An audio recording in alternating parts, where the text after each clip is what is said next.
Hello, everyone. I'm Cheryl Gordijk, one of the organizers of the Wilmot Terry Fox Run. A few years ago, the Fox family discovered they had Métis ancestry through Terry's maternal grandmother, Marian Gladue. To honor that connection, this year's official Terry Fox Run t-shirt has a Métis theme, and I'm really pleased to be speaking today with the artist behind its design, Mallory Blondeau and Kim Vizi-Carmen. Mal is a Métis artist born and raised in Treaty 6 territory in Hinton, Alberta. Mal's Métis ancestors are descendants of the Red River Settlement and Turtle Mountain Indian Reservation. She is a self-taught visual artist, and much of her artwork and designs are inspired by Indigenous floral beadwork and cultural teachings. Mal currently lives and creates with gratitude on the unceded traditional territory of the Algonquin-speaking peoples in Victoria, British Columbia.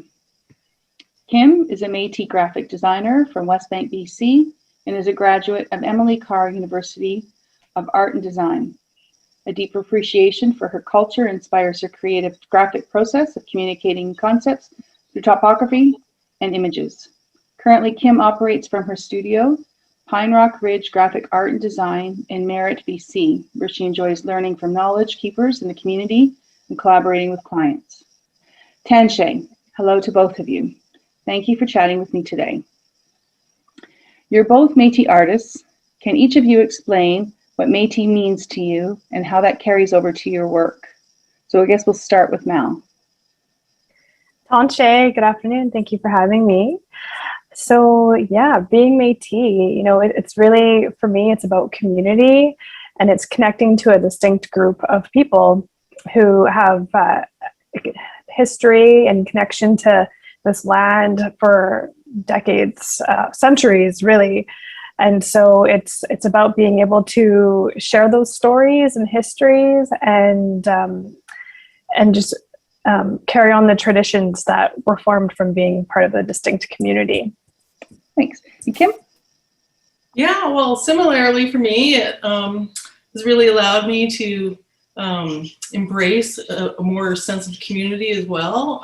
Our family, unfortunately, we didn't really grow up with too much Métis culture. It was sort of a lost part of the family history. So I've just been real honored to be able to work with some people in the community and beyond, with in particular with the Métis Nation BC. Some of the colleagues there, we've worked on actually quite a few educational projects. Oh, that's wonderful. That's really nice. Yeah, I appreciate that. Again, can you tell us how you came to be chosen to design this year's t-shirt? So we'll start with Kim this time. Okay. Well, it was actually through the Métis Nation BC. I had previously had occasion to meet them, and in particular, Colleen Hodgson. And she's the Senior Director of Education. And so she actually referred me to the Terry Fox organization. And Mallory, how did that go for you? Was there a connection with Kim at first, or was it something that you kind of came in along, or how did the process go for getting you involved as well? Yeah, so I got involved. Kim reached out to me when the project began and just wanted to involve me because we had previously worked together on a pamphlet having to do with Terry Fox's Métis kinship. So we had already worked together. We had a similar concept in mind based on the pamphlet. So it was actually a pretty easy progression to carry it over into a t-shirt design. Oh, cool. So then this kind of just leads into, so what's your design process and how did you come up with this design? Sure. Well, the Métis Nation BC actually introduced me to their communications team and sort of laid out what their criteria was, what their ideas were. And they also provided us with the Terry Fox Foundation branding guide. And then there's another guide, or it's a briefing that shows what all the criteria to lay out the t-shirt design should be. And like an example would be, certain colors and a font style. Things should be translated to French. And so from there, I sort of thought about what a few concepts would be. And I knew that they wanted to incorporate the mouse track beading. So right away, because Mallory and I had worked before on the pamphlet, we thought, oh, that would be another perfect collaboration. So Mallory graciously agreed to come aboard and customize some more graphics for it. Cool. Mallory, anything to add? Yeah, I mean, it was when we were thinking about it, I mean, the aspect of doing digital beadwork was really a no-brainer for us because beadwork is such an integral part of Métis culture and art. And, you know, to kind of go back to the first question that you asked, that's one of the ways it falls into my current art practice, which is mainly digital, but I like to do floral work that is inspired by Indigenous beadwork. And so with that in mind, it really was a foundational part of the design and also as we referred to it before, the pamphlet. And so you'll see elements of the design that are really distinctly Métis beadwork. And so when Kim refers to the mousetrack design, it's that kind of viney element that it looks a little bit like maybe like barbed wire, but in traditional Métis beadwork, it was actually to replicate mousetracks in the snow. And so if you ever look at traditional Métis beadwork, and it's also in a lot of modern Indigenous beadwork now, you'll see this sort of viney, it kind of looks like tendrils. And indeed, sometimes it is tendrils, but oftentimes it was modeled off of mousetracks. And so, and I've been taught by various master beadworkers that this was originally a Métis design. So that was really important for us to include, just kind of a nod to our ancestors and their traditional patterns. And the flowers themselves are actually, we use them because they had reference to areas where Terry Fox's family, Métis family, lived and grew up. So we have the prairie crocus, which is Manitoba's flower, provincial flower. And we also have the wild rose, which in this case was a nod to North Dakota, which is their state flower. So I believe we only use the one flower for the t-shirt though, but we're really intentional in just the floral elements and the designs that we used. And so a lot of people may not realize that there's these specific connections, but we really wanted it to speak to Terry's lineage, his Métis lineage and connections to the land that his family had and just through geography of where they lived. Cool. It is a very beautiful pattern. I really like the floral design to it. And it's something that I have seen over the last little while with getting more involved with learning about Indigenous culture just here in our own little area. So yes, I'm very happy to see the design this year. So there are fewer than 1,200 people living on Turtle Island or Canada who speak Michif, the Métis language. Was it difficult finding someone who could translate the English and French words on the t-shirt? I can speak to that. So again, through the Métis Nation BC, I was introduced to another artist, and her name is Leah Dorian. She's an artist and educator, and she was gracious enough to do the translation for us. Yeah, and she actually had a fun little story behind it. She said that the Métis people are sort of more action or verb with the background. So she said that maybe instead of just using the word run, it should be running. So that's how she came upon that translation, which I thought was really interesting. It is interesting. I don't know if Nigel has told you, but we're doing a plaque. We have been graciously donated a tree for Terry Fox. And we, because of the acknowledgement of his Métis past or his heritage, we wanted to put this plaque up with the tree and have both English and the Michif there, but we couldn't find anybody to do the translation for us of a quote. It's not necessarily, it was a specific quote that had been voted on by the community, like a best of, say, 30 or whatever, whoever voted. But we couldn't find anybody to translate for us. So yeah, that was part of the reason why I asked him the question, because we found it difficult. So the unfortunate part is we just have the English quote, but we did put the Métis infinity on the plaque to at least acknowledge that part of his family heritage. Beautiful. Yeah. Most people probably don't know about Terry's Métis ancestry before this year. What kind of reaction has your design received from both Indigenous and non-Indigenous peoples? I can go first, I guess. Mhm.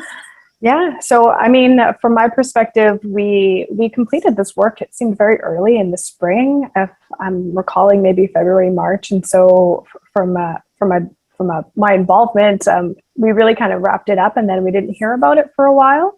And then all of a sudden, it was promoted on Facebook, and so it was kind of nice to be, oh, here we go. It's out now. But what I wasn't prepared for was just the reaction. Like, it had kind of left my mind, and now it was back. And then just to see the amount of comments and likes and just the positive feedback that was coming through the Terry Fox Foundation Facebook. And it was also shared on the Métis Nation of British Columbia Facebook. And then I shared it on my own personal Facebook. And I didn't realize the impact that it would have and the influence, even among my own family and friends. You know, a lot of people were like, wow, we didn't know he was Métis, and just like, wow, that's so cool that you got to be a part of the t-shirt for this year. And it really hit home for me, like, wow, okay, this project seemed just kind of a small thing, but it's really actually a pretty big deal. So it was a kind of an awakening moment for me. And I just felt really grateful that I got to be involved when it came out, and sunk in. Kim? Yeah, very, very similar experiences for me, especially in talking to family and other colleagues. People were surprised to learn of his heritage. And so now somehow we just feel like we have even a deeper connection. And so we're just feeling really grateful to have that connection. It's a very cool, like, I can't speak for Nige because I didn't design the t-shirt, but I do know the sense of pride I had just seeing it across the world, because it then ended up being put on sort of a t-shirt. So there was people like in Cuba and England and Dubai that were wearing Nigel's design. So it is kind of a neat thing. So be prepared, because it is it's a very cool design t-shirt, and people are going to, obviously you're going to get those little connections or pictures being shown up, and you're going to go, oh, my shirt's in France, or, you know, so it's a nice feeling. So, well, it's definitely cool. Is quite an honor. It is. Yeah. So a little bit more on a personal note. So we talked a little bit about Terry as far as the t-shirt and his heritage, but what does Terry mean to you as a person and a cultural icon? Well, I guess for me, I thought about it, and I thought, you know, it's really sort of a then and a now moment that I had, because just growing up in the Vancouver area, it just seemed so. It was in the news a lot, because Terry's actually only 8 years older than I am. Oh, so we sort of felt like we kind of had a kinship that way without even knowing, just because of the age. And he really became a role model to the youth at the time, and kind of brought the communities together with the run. And then I sort of, you know, decades went by, but Terry Fox, the run would happen every year, and it just sort of was a way for people to come together, whether it was communities or different generations of people, different cultures of people. It just really brought everybody together. And so it's really a national thing, and like you're saying, international as well. But I think it all goes back to perseverance. Like, Terry he never gave up. He really wanted to do that run across Canada, and he tried, and he actually made it long ways, and people just continued that run for him, and they persevered. So I think that's just something that especially the youth can look back on and say, you know, if he can do it, I can do it. As a role model. Mallory? Yeah, I guess for me, it's like I grew up in the 90s, and it was something that was just part of my childhood. It's just something you did every year. You did the run, you learned about Terry at school, and he was just such an inspiration and just such a unique role model to have as a child, that he sticks with you. It's memorable, and it's for such a good cause. And so, I mean, as an adult, I haven't really spent too much time reflecting on what Terry Fox means to me. But when I step back and think about it, he was so integrated into just the fabric of, I guess, you know, Canadian mainstream culture, that you kind of realize, wow, what an impact his legacy has had and continues to have across many generations, you know, from childhood to now as an adult, and now, you know, as an Indigenous person and a Métis person who realizes, you know, that he is also a Métis person. There's just multiple levels of connection and just, I guess, pride in knowing that, you know, Terry Fox's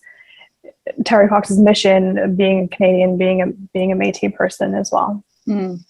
Do you have anything you'd like to add? Because we're pretty much done. I just wondered if there's anything else that you guys would like to say. We did send a few links for future learning if anybody would like to learn more about the Métis culture. Mm-hmm. And so I think people will be able to find those on Facebook. And I just wanted to thank you for the opportunity and all the work that you guys are doing to create awareness. And we just really appreciate it and are grateful for your time.